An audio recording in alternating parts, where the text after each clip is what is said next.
പിന്നീട് 7 വയസ്സാകുമ്പോൾ മകനെ നമസ്കരിക്കണമെന്ന് പറഞ്ഞാൽ ആ നമസ്കാരം അവരെ ശീലിപ്പിക്കുവാൻ മാതാപിതാക്കൾക്ക് വലിയ പ്രയാസമുണ്ടാവുകയില്ല.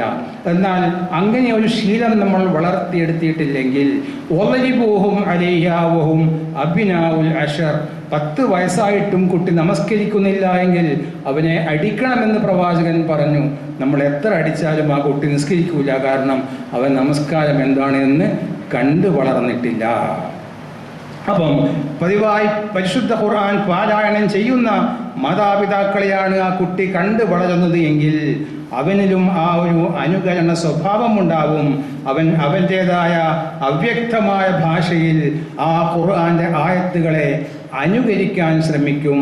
ഇപ്പം പറഞ്ഞു വന്നത്, നന്മ കണ്ടുകൊണ്ടാണ് നമ്മുടെ വീട്ടിലെ ഒരു ചെറിയ ശിശു വളർന്നു വരുന്നതെങ്കിൽ ആ നന്മയാണ് അവൻ്റെ മനസ്സിനെ സ്വാധീനിക്കുക. എന്നാൽ ഇതൊന്നും ഇല്ലാതെ 8 മണി വരെ കിടന്നുറങ്ങുന്ന പിതാവിനെയാണ് കണ്ടു ആ കുട്ടി വളരുന്നത് എങ്കിൽ, വിശുദ്ധ ഖുർആന്റെ ശബ്ദം കേൾക്കാതെയാണ് ആ മനുഷ്യ ശിശു വളർന്നു വരുന്നത് എങ്കിൽ, ഇത്തരം നല്ല ഗുണങ്ങൾ ആ കുട്ടിയുടെ മനസ്സിനെ സ്വാധീനിക്കുകയില്ല.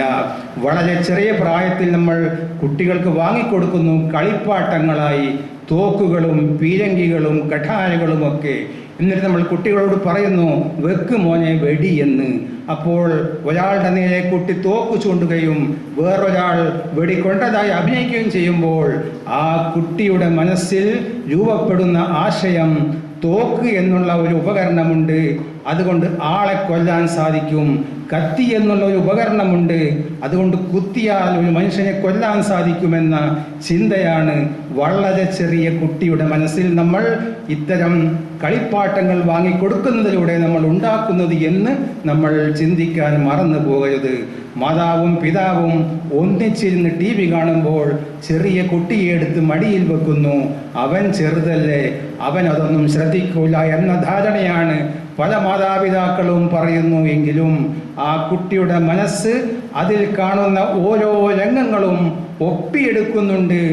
ചെറിയ പ്രായത്തിൽ മനസ്സിൽ പതിഞ്ഞ ആ കാര്യങ്ങൾ പിന്നീട് മാഞ്ഞു പോവുകയില്ല എന്ന് നമ്മൾ ഓർക്കുക. ഫഅബവാഹു, മാതാപിതാക്കളാകുന്നു, യുഹവ്വിദാനിഹി യുമജ്ജിസാനിഹി വയുനസ്സിറാനിഹി. അപ്പോൾ വളർന്നു വരുന്ന കുട്ടികൾ കണ്ട് വളരേണ്ടത് സ്വന്തം വീട്ടിലെ സംസ്കാരമാണ്, മാതാവിൻ്റെ സംസ്കാരമാണ്, പിതാവിൻ്റെ സംസ്കാരമാണ്. സ്വന്തം പിതാവിനോട് എപ്പോഴും കയർക്കുന്ന ഒരു മാതാവിനെയാണ്, സ്വന്തം പിതാവ് എന്ത് പറഞ്ഞാലും അതനുസരിക്കാതെ എതിര് പ്രവർത്തിക്കുന്ന ഒരു മാതാവിനെയാണ് ഒരു പെൺകുട്ടി കണ്ടു വളരുന്നുവെങ്കിൽ അവളുടെ വിവാഹശേഷം അവളുടെ ഭർത്താവിനോട് ബഹുമാനമുള്ള ഒരു പെരുമാറ്റം അവളിൽ ഉണ്ടാകുമെന്ന് പ്രതീക്ഷിക്കുവാൻ നമുക്ക് നിർവാഹമില്ല. ഇത് ഓരോ ഉദാഹരണങ്ങളും എടുത്തു പറഞ്ഞ് തീർപ്പിക്കേണ്ട ആവശ്യവുമില്ല.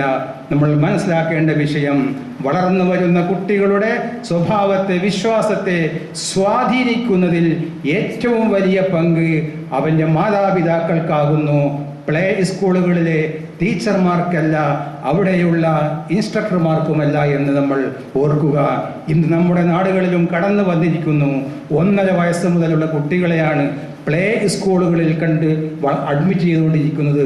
റസൂലുള്ളാഹി സ്വല്ലല്ലാഹു അലൈഹി വസല്ലം പറയുന്നു, മാതാപിതാക്കളുടെ സ്വഭാവമാണ്, അവരുടെ സംസ്കാരമാണ്, അവരുടെ വിശ്വാസമാണ്, അവരുടെ ജീവിത രീതിയാണ് മക്കളുടെ ജീവിതത്തെ സ്വാധീനിക്കുന്നത് എന്ന് പറയുമ്പോൾ പ്രവാചകന്റെ വാക്ക് നമ്മൾ എടുക്കണമോ? അല്ല, പ്ലേ സ്കൂളുകളുടെ പരസ്യത്തിൽ ആകർഷ്ടരായിക്കൊണ്ട് നമ്മൾ അങ്ങോട്ട് പോകണമോ? സ്വയം ചിന്തിക്കുക, സ്വയം തീരുമാനമെടുക്കുക. മക്കളെ ഭൗതിക വിദ്യാഭ്യാസത്തിൻ്റെ ഏറ്റവും വലിയ ഉത്തുംഗ സൗധത്തിൽ എത്തിക്കണമെന്നാണ് ഇന്ന് ഓരോ രക്ഷിതാക്കളുടെയും ആഗ്രഹം. അതിനു വേണ്ടി അവർ മത്സരിച്ചു കൊണ്ടിരിക്കുന്നു. സ്വന്തം കുട്ടിയുടെ ആഗ്രഹം എന്താണ്, അഭിലാഷം എന്താണ്, അഭിരുചി എന്താണ് എന്നത് അവർക്ക് പ്രശ്നമേയില്ല.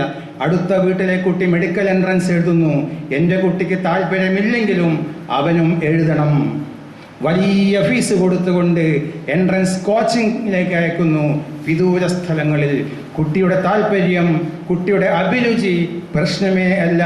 ഒരു തരം ഈഗോ ഈ രംഗത്ത് ഇന്ന് രക്ഷിതാക്കളുടെ ഇടയിൽ നിൽക്കുന്നു. എന്നിട്ട് വൻ തുകകൾ ഫീസ് നൽകിക്കൊണ്ട് മാനേജ്മെൻറ്റ് സീറ്റുകളിൽ, പേയ്മെൻറ്റ് സീറ്റുകളിൽ കുട്ടികളെ പഠിപ്പിക്കുന്നു. ഒരുപാട് മുസ്ലിം പെൺകുട്ടികൾ പ്രൊഫഷണൽ ഡിഗ്രികൾ എടുത്തുകൊണ്ട് വീടുകളിൽ വെറുതെ ഇരിക്കുന്നു എന്നത് നമുക്കൊക്കെ അറിവുള്ള ഒരു കാര്യമാണ്. ഒരു നാഷണൽ വേസ്റ്റ് എന്നേ അതിന് പറയാൻ പാടുള്ളൂ. കുട്ടികളുടെ താല്പര്യത്തിന് വേണ്ടിയിട്ടല്ല, രക്ഷിതാക്കളുടെ ഈഗോ ആണ്. തൊട്ടടുത്ത വീട്ടിലെ കുട്ടി മെഡിക്കൽ എഞ്ചിനീയറിംഗ് പരീക്ഷ എഴുതുന്നു, മറ്റേ വീട്ടിലെ കുട്ടി ഇന്ന് പരീക്ഷിക്കുന്നു, അതുകൊണ്ട് ഞാൻ അവരെക്കാൾ കുറയാൻ പാടില്ല എന്ന ഒരു കിടമത്സരം ഇന്ന് മുസ്ലിം രക്ഷിതാക്കളെ പിടികൂടിയിരിക്കുന്നു.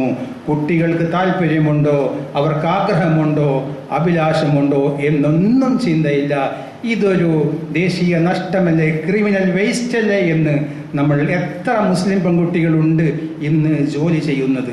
അവരെ പഠിപ്പിക്കാൻ വേണ്ടി ചെലവാക്കിയ തുക എത്ര, സമയം എത്ര, കൊല്ലം എത്ര, നമ്മൾ ആലോചിച്ച് നോക്കുക സഹോദരന്മാർ. അവിടെ ഒരു തരം ഈഗോ ഇന്ന് നമ്മളെ പിടികൂടിയിരിക്കുന്നു. മക്കളെ ഡോക്ടറാക്കണം, എഞ്ചിനീയറാക്കണം, വക്കീലാക്കണം, IAS കാരനാക്കണം. ഈ മത്സരത്തിനിടയിൽ അവനെ ഒരു മുസ്ലിമാക്കാൻ നമ്മൾ മറന്നു പോകുന്നുവെങ്കിൽ, അവനെ ഒരു മനുഷ്യനാക്കാൻ നമ്മൾ മറന്നു പോകുന്നു എങ്കിൽ, മക്കളോടുള്ള ബാധ്യത, മക്കളോടുള്ള കടമ നിർവഹിച്ച ഒരു രക്ഷിതാവാണ് ഞാൻ എന്ന് അള്ളാഹുവിൻ്റെ മുമ്പിൽ നമുക്ക് സമാധാനം ബോധിപ്പിക്കുവാൻ സാധിക്കുകയില്ല. ഭൗതിക വിദ്യാഭ്യാസത്തിൽ നിങ്ങൾ മക്കളെ എത്ര വേണമെങ്കിലും ഉയർന്ന സ്ഥാനത്തേക്ക് നിങ്ങൾ എത്തിച്ചു കൊള്ളുക കഴിവുണ്ടെങ്കിൽ, അതിനുവേണ്ടി മറ്റേ ഇൻട്രസ്റ്റ് കൊടുത്ത് ലോൺ എടുത്ത്, എഡ്യൂക്കേഷൻ ലോണൊക്കെ എടുത്തിട്ടാണ് അതിനുപോലും ഇന്ന് ആളുകൾ തയ്യാറാകുന്നുണ്ട്.